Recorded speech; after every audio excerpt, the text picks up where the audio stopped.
Welcome, friends. This is Brevity Sports, coming at you from our caves where we talk major news in major sports. Here with my co-host, Big Z, and myself, Fredo Lay.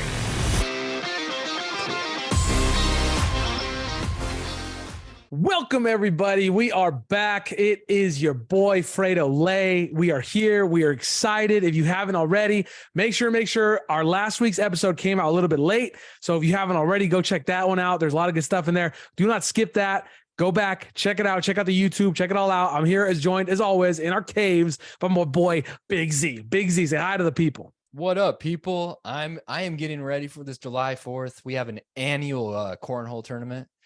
And I was watching American Cornhole ACL, the American Cornhole League. On the Ocho night. Or what? Yeah, dude. And it is insane. Yeah. It was like the number one guy in the world against, I think, probably number two. And it was still 0-0 after 15 rounds because they just kept cancel each other out and they just kept hitting in the hole four bags at a time. And it was insane. So not going to brag though. I am the reigning champ. So I'm looking to be defending champ, 2-time champ again. So I was looking at some strategy, what to do, where to put the bag, when I'm behind or I'm ahead of someone by a certain amount of points. So it helped. So I'm getting ready. I think I'm ready. Got 2 days left to prepare and here we go. Is it a friends league? Is this a family league? Like who does this? It's a big family league. So my wife's side. And so they have like 60 people come letting them know 4th of July. And so it's like a 40 people in the tournament every year. And last year I won it. So Big Z let him know. I took your daughter, I took your cousin. Now I'm taking your cornhole. I'm here for all of it. I'm here for all of it. Domination of the in-laws and their family. Big Z takes no prisoners. Woo! You heard it here first.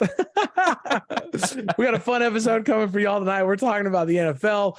We're talking about some NBA. We're talking about some baseball. It is what it is. And by the way, just a little correction. I told my boy Mitchy Muffins I would shout him out. By the way, we're gonna have him on, okay? Because this guy watches a ton of soccer, so we're gonna have him on. This guy loves soccer. We're gonna have him on. I promise you, the fans. We're gonna keep having guys who love these sports jump on, just so we talk to them, especially when it's something like soccer.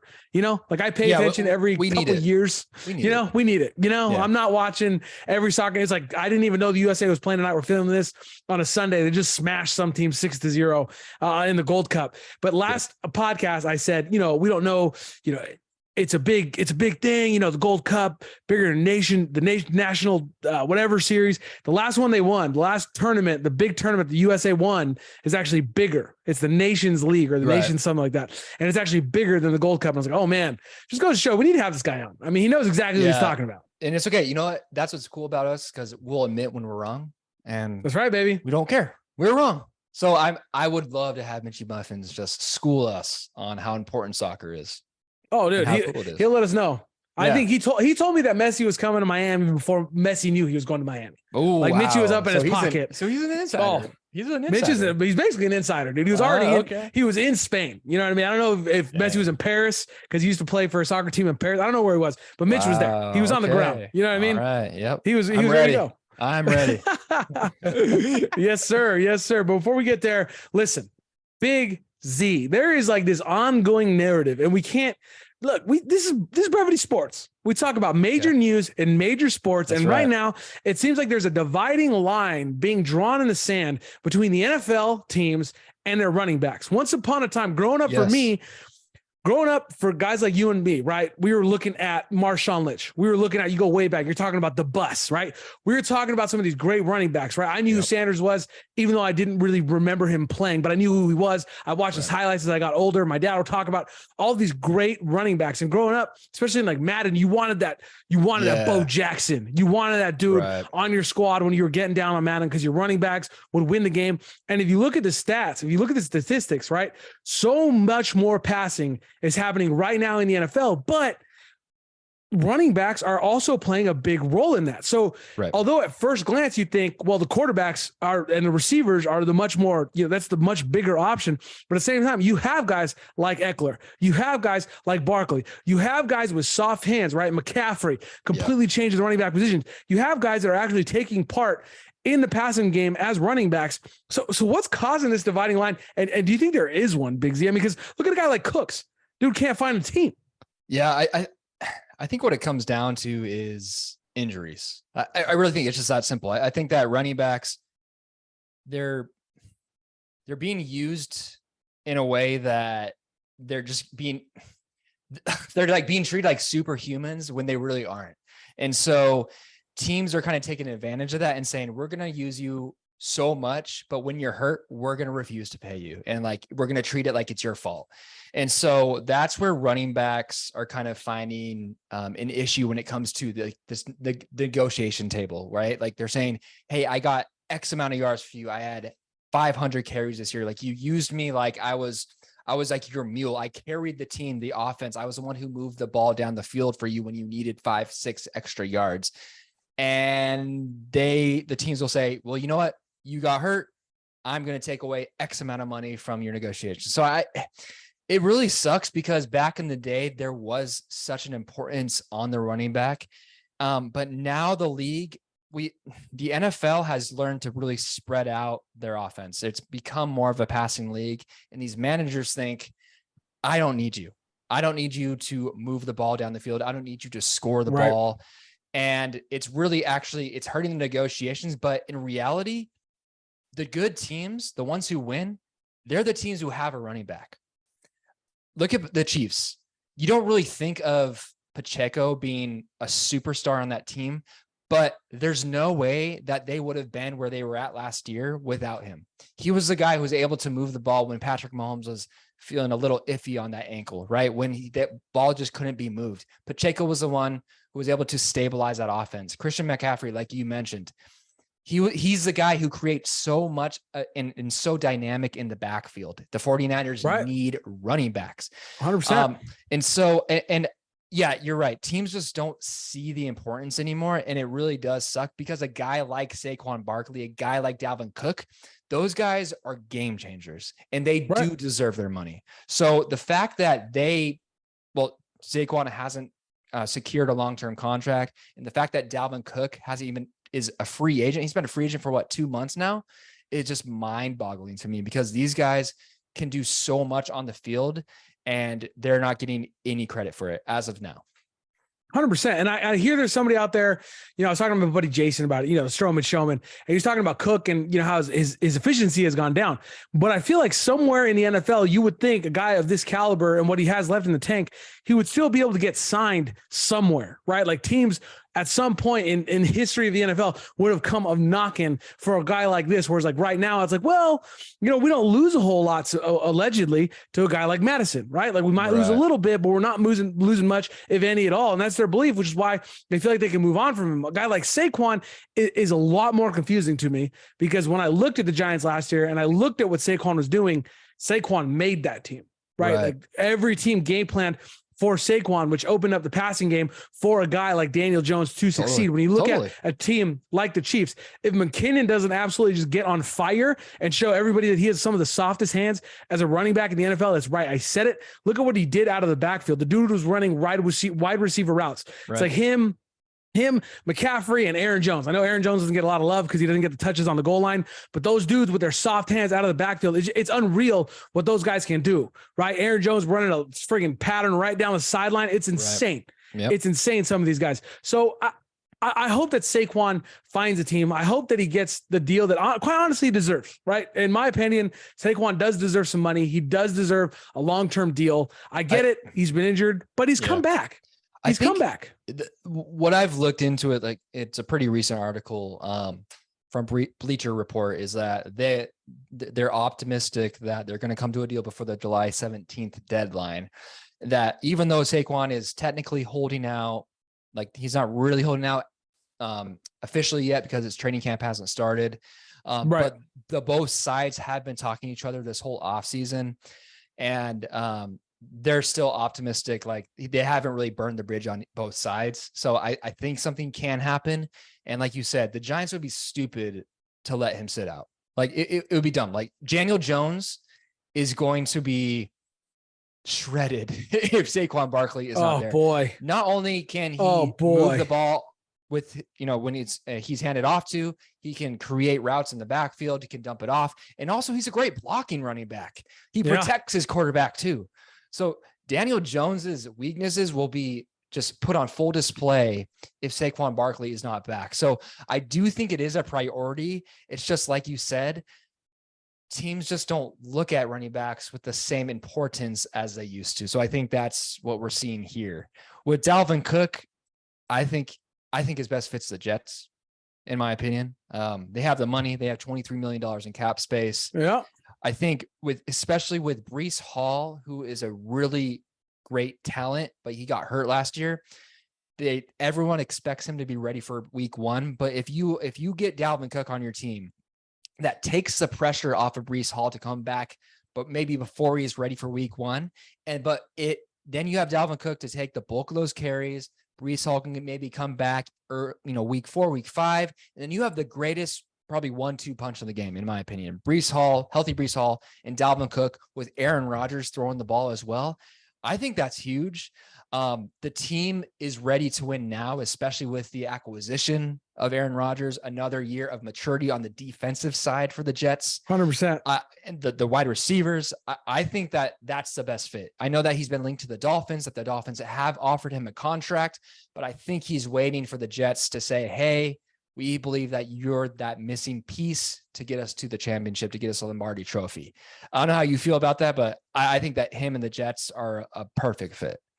Well, I'll say this. I definitely agree now, right? Before Aaron Rodgers showed us that he was going to show up to the OTAs, all those meetings, all the rookie camps, everything. Like before Rodgers showed this little level of dedication and this level of buy-in with his teammates and those guys that he didn't know before, I wasn't sure how this was going to work. But as this thing has progressed and he has bought in completely, I mean, the Jets are going to be a dangerous team. They have the reigning defensive, I think, rookie of the year or defending player of the year, whichever one that is.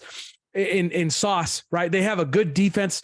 Like you said, Breece Hall is a freak. And if you get Cook next to him and it's a 1-2 punch, look at the Philadelphia Eagles when they made that big run. Blount and Ajayi, I think it was. It's a few years ago. Forgive me if I'm wrong. But Ajayi and Blount, neither of those guys was incredible by themselves. They had some good years, were incredible by themselves. Together as a 1-2 punch, as thunder and lightning, it was unstoppable. There was nothing you could do. Nick Foles was just dinking and diming all over the Patriots. They couldn't stop anything. 2 running backs is great. It works. So I do get that aspect of the NFL not wanting to play their players. Having said that, there are a few guys, and I think this is where Saquon is. And that's the difference for me between Saquon and Cook. Saquon does not need that 1-2 punch. Saquon is the 1-2 punch. Correct. Saquon can change it and do whatever he does. And let's not forget what happened to the Rams last year, right?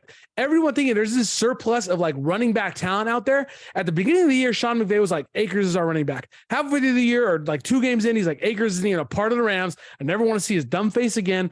Don't ever come back. By the end of the year, he's like, Akers is my dude. This is the guy that's on every right. Like, because I think the Rams thought on some level, like, oh, we can go get a running back. There's plenty of running backs. Right. There's not, especially guys who can stay healthy and pass block, that are willing to take a punch in the mouth from a linebacker.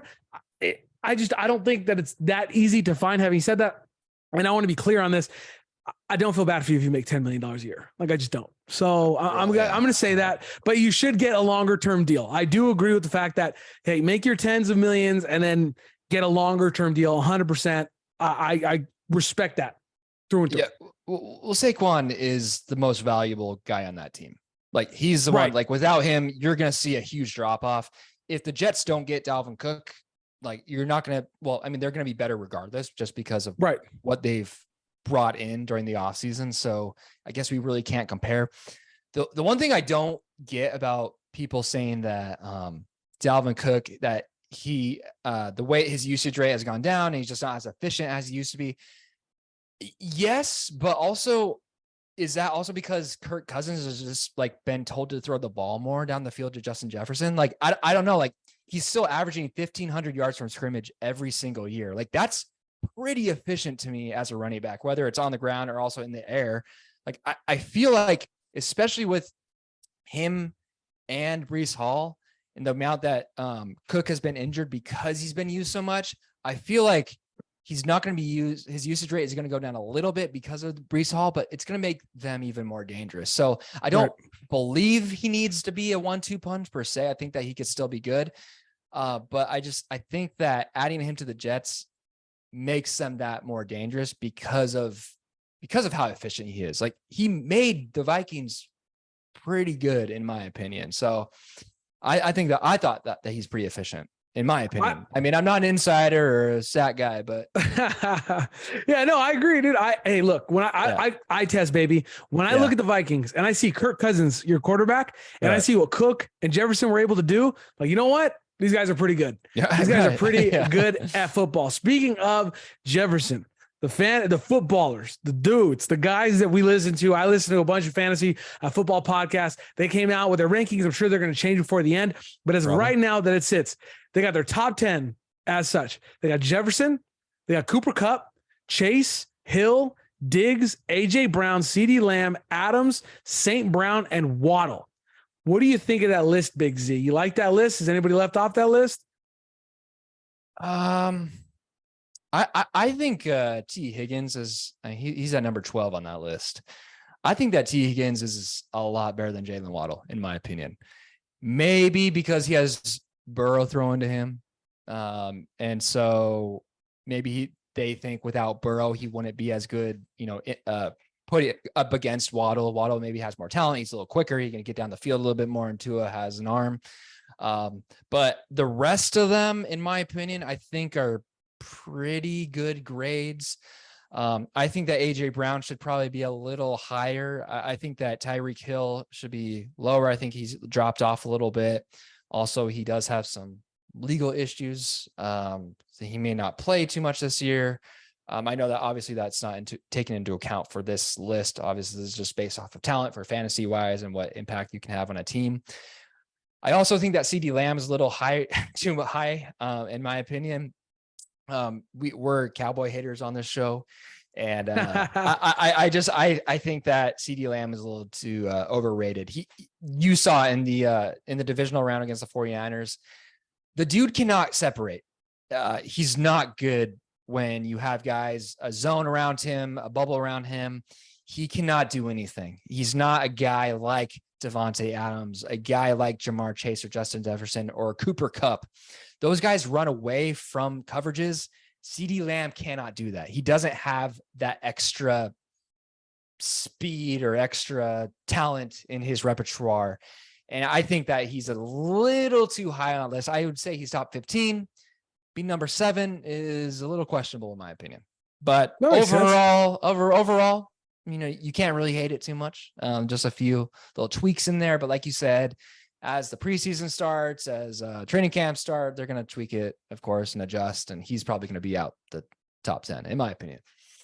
I do like CeeDee Lamb, even though I'm a Cowboy hater. I do like CeeDee Lamb, but I don't like him where he is. I thought he should have been right at number 10. Okay. I think right at number 10, right on the bubble is where he belongs. And it's more to do with me than Dak Prescott, because when I watched that Niners game, even when CD finally got a step, if he ran that route perfectly, Dak just missed him. And it was like, oh boy, so Dak is still throwing the ball, right? So if that's the case, then CeeDee Lamb, you're looking at number 10. I also think that bringing on a guy like Cooks, he's older, but he can spread the field out. I think that's going to help him a little bit. But again, to put him over Adams, right? To put him over Adams, Adams is hurt by last year's, and but yet he still had a monster year though. That's a crazy. It wasn't a Green Bay with Rodgers year, but it was still a really good year for having Derek Carr on the Raiders. A terrible anemic offense. So on half PPR, Adams still scored. I believe he was top 2 or top 3 in points. So he still got his. He still does it. Yeah. Adams is still that dude. A guy like Chad Ochocinco just came out this last week and was like, dude, you guys are looking over this dude. It's still him.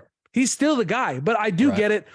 Again, I do get it, because I do think when you look at guys like Jefferson, like Kupp, and like Chase, I don't think there's any other receivers that you're going to take in your fantasy draft over those 3 names. I know some people might be surprised to hear Kupp out there, but remember, Kupp was injured last year. Stafford was injured last year. The year before, you saw it. Kupp literally was in the Super Bowl. Everybody knew he was getting the ball, and he still got the ball. It didn't matter if you zoned him. It didn't matter if you manned him up. He got the ball. As a Niner fan, and the Niners have the nastiest defense, in my opinion, in the NFL, Kupp was wide open with there was no one within a 15-foot radius of him. Every single route that he ran, he was wide open. That's how good. That's a sign of a great receiver. Like, yeah, maybe he's not super athletic and he can't just like go down the field and beat everyone because of his speed, but he's a great route runner. And that makes you an amazing, for sure, top 3 wide receiver talent in the league. So if anyone argues about that, like, you don't know football at all, because this guy is an amazing talent. He's a dog. He's an absolute dog. I agree predominantly with this list. I agree with you. I think Waddle, I don't know. Like, when you get to that top 15, there's a few guys in there. I think Waddle definitely also benefits from Hill, right? When you have a Tyreek Hill who can burn you over the top, it changes things. You look at a guy like Higgins. Higgins suffered last year when Chase went down, right? Once that main weapon was down and all of a sudden he had to be the guy, he got exposed a little bit. He was still great. He still put up good numbers, but he was exposed a little bit, right? Like, when you lose that premier receiver, that's when you kind of find out from some of these number 2s that might have this high value. What are you really about? Because when you have Jefferson, or you have Kupp, or you have Adams, or you have Amon-Ra St. Brown on the other side of the field, it makes it a bit more difficult to commit everybody towards you. You're going to get those one-on-one matchups. You're going to get that soft coverage because they know they need to keep the guy across the field covering you, right? We've discussed this in the NBA before. For all those NBA fans who are listening, it's equivalent to Steph Curry being on one side with Kevin Durant on the other, and everybody's like, oh my God, Kevin Durant is the best ever. There was 5 guys on Steph Curry. The whole team was on Steph. They didn't want to let him shoot the ball. When you have that, it's going to be beneficial. I'll also say this before we move on from the NFL. I want your thoughts on this too, Big Z. I feel like when I'm looking at this, right, when I'm doing mock drafts, receivers, dude, there's not that many good receivers in the league this year, man. Like, there's some good receivers. There's talent. But if you don't grab a couple of them boys, if you don't grab a couple of them boys in the first 2, man, you better get some real good running backs, or you better be taking a shot on somebody. I'm not surprised when I see a lot of these mock drafts, 2 or 3 receivers in that top 5, right? Like, and that has not been the case for last year. We did see it with a few guys, but this year especially, I feel like receivers are going to come off the board early. So be ready for that. For those of you who play some fantasy football, trying to help you out, sticking here with Brevity Sports, we'll absolutely get you through that. Moving right along. The NBA. There is not as much to talk about in the NBA, but there's something to talk about, something we've mentioned in the past, something huge, something major, something that you and I are happy about. Portland probably is not. And that is that the boy Damian Lillard has requested a trade. Finally, Big Z. I mean, we love this. Tell me we love this. I love it. I love it solely for the fact that Damian Lillard has a chance to actually go out and get a championship. Now, he doesn't have a no trade clause. So what that means is that the Blazers can really trade him anywhere, wherever that they get the best return for Damian Lillard, and that's fine, right? That's just the way sports works. You're not going to give him away for free just because he wants to go to, in this case, he prefers to go to the Miami Heat. But Damian Lillard, I do feel like they do have a pretty respectful relationship between the two, and that they're going to try to send him to a team that can contend. And those teams like the Heat, like the Sixers, like the Knicks, whoever it is, the ones who are right on the precipice of winning the NBA championship, they're going to send the best packages. And they're probably the ones who are going to have the better ones in the league and the best options for the Trailblazers. The Blazers came out today that they said that they are open to business for every single team. Whoever wants to offer a trade to us, please send it in and we're going to take the best package. I'm of the opinion that you need to make this trade now. You need to start this rebuild now. Don't wait. He has 3 or 4 years left on his deal. The more you wait to trade him, the longer you wait, the less value you're going to get in return for him, in my opinion. He's still a great player, but you need to tell your fans, look, he's gone. We're starting at 0 now. This is our team. We got X amount of picks back for him, all this young talent back for him, and rebuild starting today. Just get him away from the team. You don't want that looming over a young team during the season, especially the fact, I don't know, I feel like he would play if he wasn't traded the time that opening day starts, but you never know. He may just want to sit out just to keep himself healthy so he can retain that value. So the Blazers want to trade for him. But I'm happy. I'm super happy for them. I think that they should do it quickly and let everyone just start fresh for them, their fan base, their team, and for Damian Lillard to, start building his relationship and that rapport with that new team. I'm really excited about it. I thought that I was of the opinion that he was fine, but the first couple of days of free agency, it didn't look like that he was super impressed with what they did. So that's why he went and asked for that trade. So good for him. Good for him for being confident in what he can do and saying, I believe in myself. I'm better than this. I need to get out of here. So good. I'm happy. 100%. Yeah. 100%. If I'm Dame, I'm looking at three teams personally, and I think for me, there's three teams that I think would be a good fit for him. Now, I don't know that all these teams could put together a package, so I did include one team that I felt like, I don't know how successful they'd be, but I feel like they would be able to put together the best package. So the first team would be the Heat. I agree with you 100%. I think Jimmy Butler and him would play well together. Jimmy does not want to be that main scorer guy. Like he plays really good defense. He's a really great two-way player. Yeah. He needs a guy who can score the ball. Besides him, Tyler Hero would be a part of that. If you're wondering, well, they got Tyler Hero. Yeah, but he would probably be a part of that trade package. He would have to be a part of that trade package plus the picks. So Tyler Hero would be out, but I really do think you would have an upgrade there. Dame has proven that he can stay healthy. He can carry a team into a playoff run and stay healthy while doing it. That's pretty invaluable in the NBA. I would like to see that. I would love to see Jimmy buckets, make another run, have a little bit more help than he did last year. 100%. The Lakers, I know this might come off as a homer take, but hear me out. If I'm a Lakers team, I'm looking at my two all-stars, right? I'm looking at my two all-stars and I'm saying, look, I got Anthony Davis, I got LeBron James, right? Those are your two big dogs. Those are your dudes, okay? Neither of those guys wants to be a purebred scorer anymore. It's just not what you can't look. The Lakers asked LeBron to do it and he tried to do it and he did do it. He had a good playoff run. Look at his points. He scored plenty of points, over 20s. I think it was like 27 or something. Yeah. The average per game, whatever it was. Listen, LeBron James, you do not want to make him score 30 to 40 a night. Okay. He's 38 years old. That is not what you want him to do now. Okay. Right. He's great at passing. He's kind of a freak with blocking shots. He's just he's a leader. There's a lot he brings to the table. It's LeBron freaking James, right? He can put down a triple-double whenever he wants. And then you got Anthony Davis, the defensive specialist. Again, this is another guy. Yes. Is he capable of putting up 40 points? 100%. Is that what you want to ask him to do? No. I don't think so. I do not think that is going to win you a ring. A couple years ago in the bubble, it did. But again, when you're 36 versus 38, look, if you're listening to this podcast, you know, if you're over 30, okay, there's a big difference on how your body feels between 30 and 33 and 33 and 35. There just is. One day you're doing you're lifting weights, you're throwing weights around. You're like, man, I can recover super fast. It's all good. I got this. And then the very next year, you're doing the same workouts. Like, oh my God, I'm dying. I thought I could do this and I can't. I used to be able to do all of the things. And then all of a sudden you wake up one day, it's like, why does it feel like I worked out? Oh, because I slept on the wrong side of my body. You know what I mean? Like those few years matter. So I think with where Davis is, with where LeBron James is, no disrespect to them. I love them both, but I think if you add a guy like Dame, it really does help them. Love is probably a strong word. I probably shouldn't have said that. I really like those two. I don't know if I love them, but I love Kobe. There it is. I love Kobe. Okay, moving. Had to throw that little plug in right there. Yeah. All right. Last one, and I did include these guys because I do think that they would be able to make a good trade. Would be the Knicks, right? The Brooklyn Nets. The Brooklyn Nets.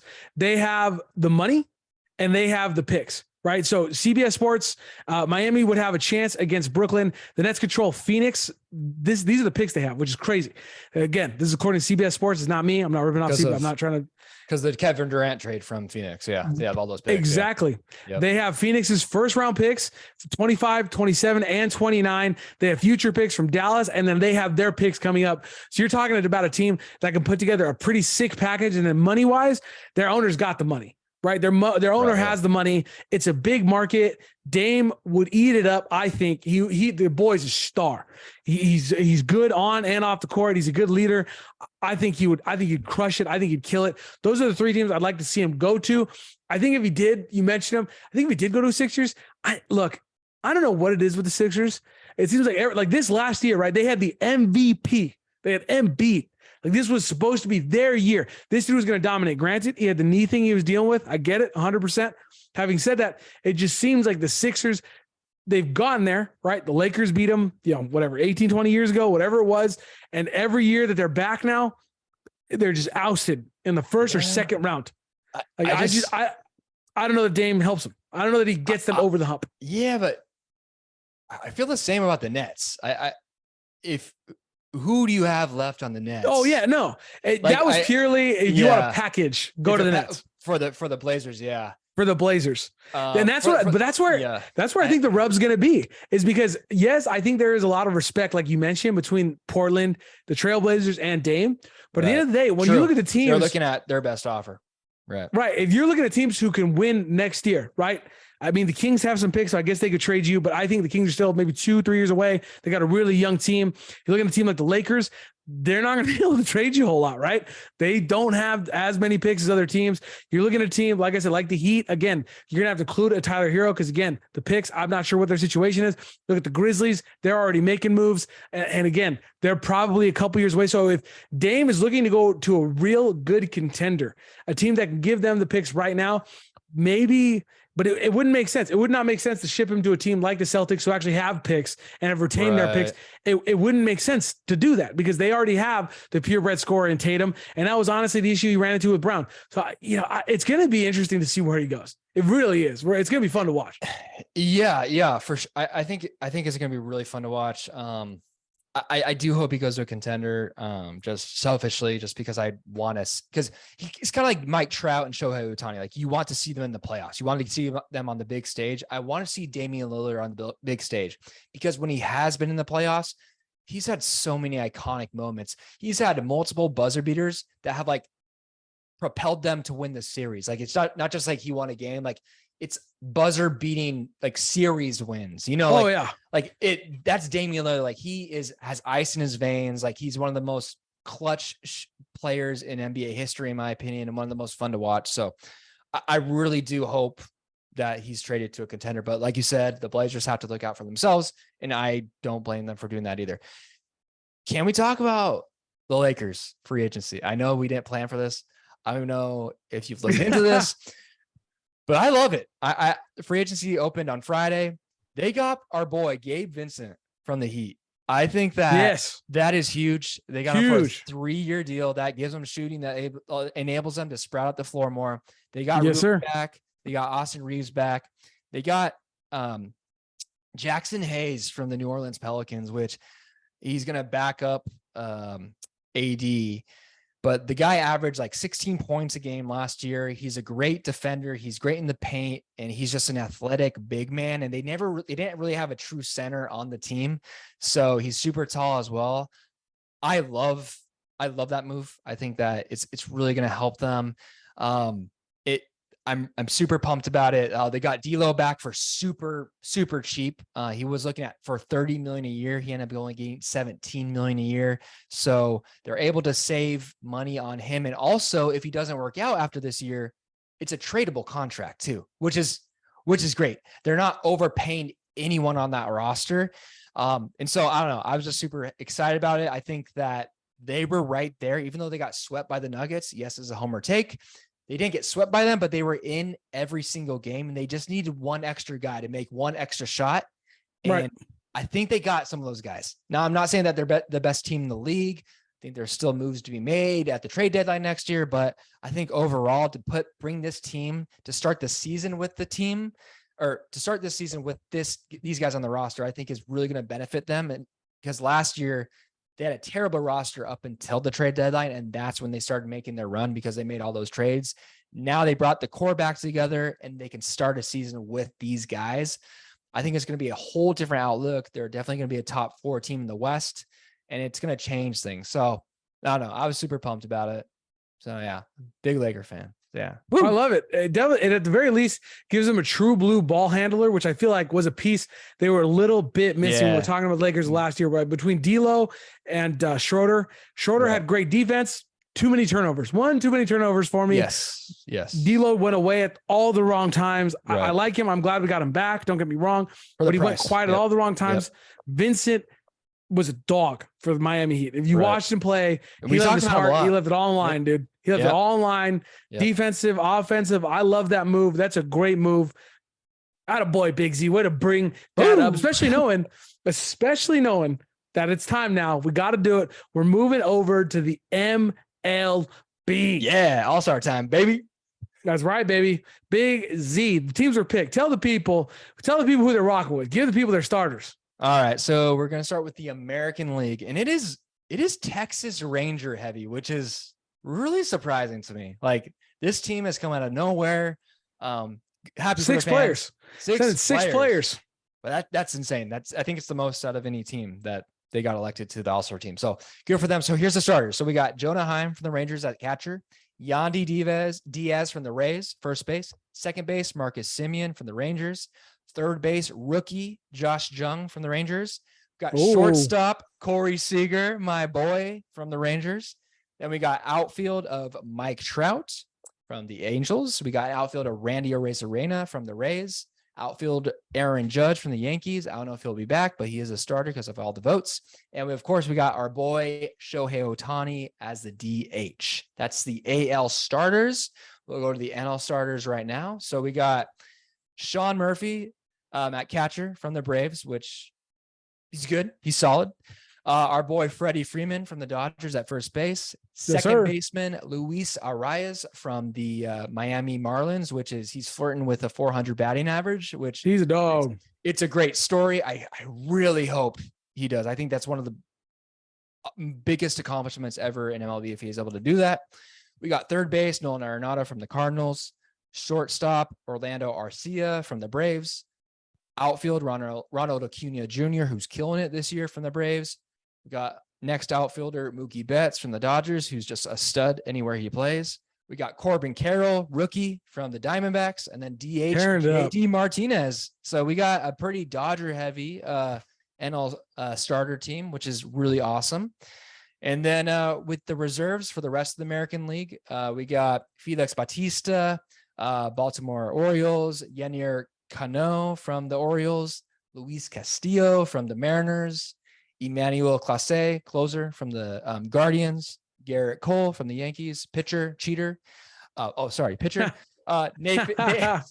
Eovaldi from the Rangers, who's had a great bounce back year as a starting pitcher.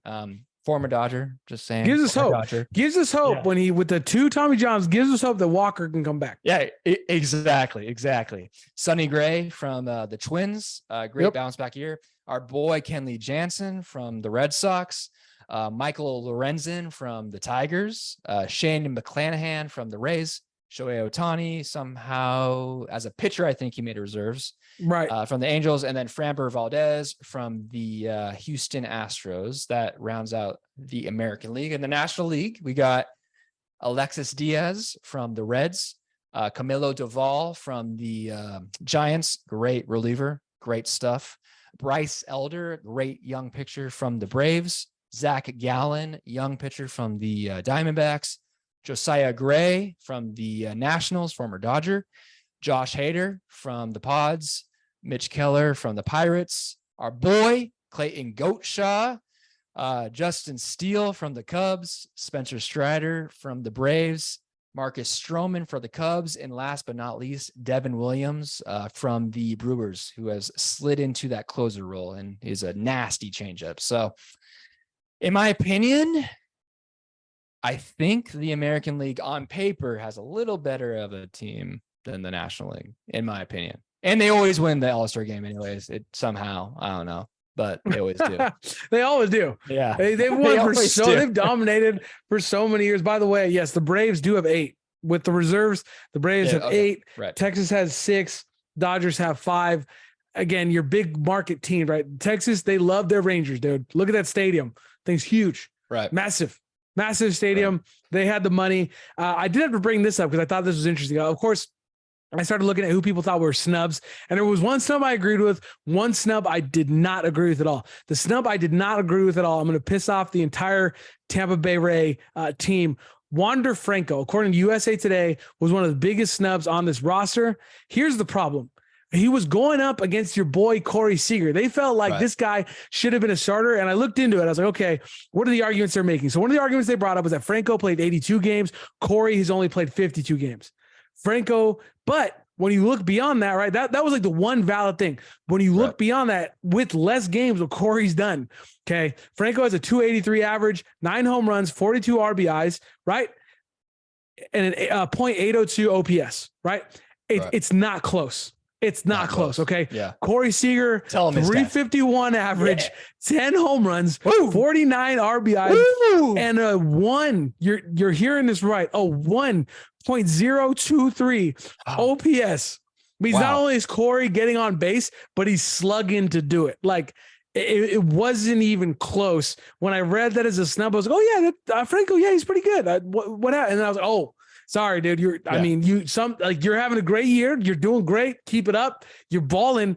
But the boy Corey Seager's just on another planet right now. Okay. And yes, he's played 30 less games, but the fact that he still has more RBIs and more home runs at the average would honestly help him out if he had a couple good games. But the fact that he still is putting down more RBIs, more home runs, and an OPS, it's just sick. It's just sick. By the way, for those of you who don't know, I know you may not be familiar. OPS, it's an average, right? So they're slugging plus their ability to get on base. You mash them together, and that gives you your OPS. And the fact that it's a 1 point something, 1 point anything is incredible. It's absolutely insane. Yeah. A good OPS is what the other guy had. 0.863. Like, wow. Look at 0.86. Wow, that guy's balling. Right. A 1.0 is like, dude, this guy, that means he's literally getting on base. He's getting on base more times than he at bats. Like he's averaging more bases than the at bats. Yeah, it's just stupid. It's a stupid number. Yeah. And shout out to your boy Seager. The one I did agree with, I will say this, the one I did agree with, but again, I'm going to make this more about the fans here. Ketel Marte from the Diamondbacks, he is having a great year. He's having a great year. And I think what makes it worse is how good the Diamondbacks are doing. We gave them love on this podcast before. They're in first place over some great teams. They only have 3 All-Stars going. Yeah. 3. That's it. 2 were the first ballot, 1 as a reserve, right? So really they sent 2 in the first round. And one of those was a pitcher, right? Zach Gallen. Okay. Right. And then obviously Carroll, who more than likely is going to be, I mean, he's going to have some competition now from the Reds, but as of right now, Carroll is still the rookie of the year and he's more likely going, he's more than likely going to hold on to that title. But when you look at a team like the Diamondbacks, people of Phoenix, you have got to vote. Yeah. Your team is talented. You have got to get butts in the seat. If you're sitting here, it's my favorite part about baseball's All-Star game. If anybody's upset and they're like, well, there were snubs, like, dude, the fans decide. The fans are the ones who send the players, you know, it is what it is. If you want your team to be represented, because let's be honest, the Diamondbacks, as of right now, they have a better record than the Dodgers, yet the Dodgers are sending twice as many dudes as they are, right? That's a problem. Like if you're a Diamondbacks fan, take that as a challenge. You got some very good young talent on your roster. You got to get out there. You got to vote. You got to get your guys into an all-star game. They're going to love it. They're going to have more fun. They're going to rub elbows with some guys you want to rub elbows with. But because you didn't, now you're only sending 3 guys. Especially a guy like Ketel Marte, who's been with that team through like the thick and thin. You know, like when that team has been on the bottom, just like the bottom dwellers of the NL West, like that guy always showed out. Like no matter what the record was, he always played. He didn't sit out. He didn't ask to be traded. He signed a contract extension with the team because he loves the Diamondbacks. He loves the franchise. He just loves being around them, the fans. So yeah, it does suck. That's a great point, man. Like that's probably one of, like, when you think of Diamondbacks, you think of him, like one of the only guys on that team. It's like, yeah, that guy's been on the Diamondbacks. He's a staple of that team. We know him because we're Dodger fans, right? It's like, we know who Ketel Marte is. Like, he is the Diamondbacks as of now. Like Corbin Carroll, yes, he's going to be there. Zach Gallen, Merrill Kelly, they're building their popularity with that team. But Ketel Marte, he's been there for so long, and it is a bummer that when they do so well that he's not being recognized as an all-star. It sucks. Hopefully, there's some guy. I'm like, there are some guys that are hurt. I'm not happy about it. There are guys that hurt. So hopefully, the manager of the NL team, it says, hey, look, like this guy's had a great season. Diamondbacks are having a great season. He's one of the main reasons why. Let's bring him on. So there's always last minute ads. So hopefully, so they hear this. You know, of course, we got some power. They hear this and they bring him baby. On. That's right. You got to bring them on. You got to do the right thing. Look, there's certain guys that just belong in the All-Star game. In my opinion, with the Diamondbacks being this good, Marte should have been there. Totally. Okay. When your team is dominating and you're looking at a team that has like half the payroll as the Padres and they're beating them by like 12 games right now. I know. I mean, this is a team that is like significantly overachieving. If somebody before the season sat down and told you, hey, the Diamondbacks are taking the West, most people would have been like, are you kidding me? With the Padres, the Dodgers, and the Giants, that there's no way. One of those three teams is easily going to take this thing. And if you really got serious about it, everybody picked the Padres. Everybody and their mother picked the Padres. Yeah. And the Diamondbacks are doing what they're doing against good teams. They're beating teams like the Rays. They're beating good teams. They've already handed it to the Dodgers. They've handed it to the Giants. They've handed it to the Padres. They're beating good teams. Marte's got to be there. NL man, we're not even Diamondbacks fan, and we're pleading with you. Get this guy in the All-Star game. Okay, he's been there, like Big Z said, through thick and thin. Get him in there. We're baseball fans. Get him in there. We're baseball fans. That's it, baby. That's it. Big Z. This has been a fun episode. Anything to add before we end the show? Yeah. I think we need to say a big congrats to Domingo Germán for throwing a perfect game. I mean, oh yes, that's the first one in 11 years. Granted, it was against the A's, but a perfect game is a perfect game. And for that guy, this guy was about to be probably sent down to the minors. He gave up 8 runs the game before. He had like an 8 ERA going into the start. And for him to throw a perfect game is such a huge accomplishment. And you can see the look on his face, just like all the stress just like left his body. And he just became a kid again. And he was like, this is one of the best moments of my life. And so shout out to him. I think that was awesome. I tuned in to ESPN. Thank you for sending me updates about the perfect game happening. So I was able to turn the game on and I saw it. So that was awesome. So congrats to him. That's such a big feat. Yeah, no, 100%. And I'm actually in a text group. There's a big Boston fan and a big Yankee fan. And the Yankee fan was congratulating, like, oh yeah, great job. And the Boston fan was like, oh, it's against the A's. Does it really count? And I came straight in. I was like, look, it doesn't matter who. This is not a no-hitter. Okay, like if you no-hit one of the crappiest teams in baseball, like it's still very impressive. Don't get me wrong. Right. But a perfect game, it doesn't matter who it's against. Right. He didn't give up one walk. No one touched the base pads. That's crazy. And did you see crazy to me. Did you see it? I don't know if you saw it, but the 9th inning, like it was just clean. Like it was maybe 5 pitches. You know, usually like there's some stress, like there's some 3-ball counts in there. Nothing. Just like first pitch swinging mostly for all three guys. It was impressive, man. Like he was just ready. He was just confident. He knew he was going to get it. So that was a cool thing about it. And so it was fun to watch. It's huge, such a huge feat. Only 24 have happened. Only 24 perfect games in MLB history. That's an insane stat. On the flip side of that, it seems like the A's are ready to get their move on to Vegas. Yeah. Seems like they're already seems like half of them are already on the bus. So it's a bummer that it was in Oakland and not in like the A's against the Yankees in New York, you know, like because they would have been like a full house as opposed to like 7,000 people or whatever. Oh, I'm sure some sold. The Yankees travel well. I'm sure there were some Yankee fans. Yeah, maybe there was 11,000. Yeah, maybe you know, maybe there was 11,000. Maybe they were only getting to scoot down 2 rows instead of the typical 20. You know what I mean? They're only to get a little bit closer. Big Z, say bye to the people. People, it's been fun as always. Keep on the lookout. We're gonna start doing some cool fantasy football stuff as we get closer to that. So just keep an eye out for that. But we appreciate you guys. We love you guys a lot. So thank you. Thank you so much for listening. We enjoy you. Check out our Instagram, check out our Twitter, check us out on YouTube, Brevity Sports. We appreciate you for listening. Thank you so much. We'll end this as we always do with a very simple thank you for listening.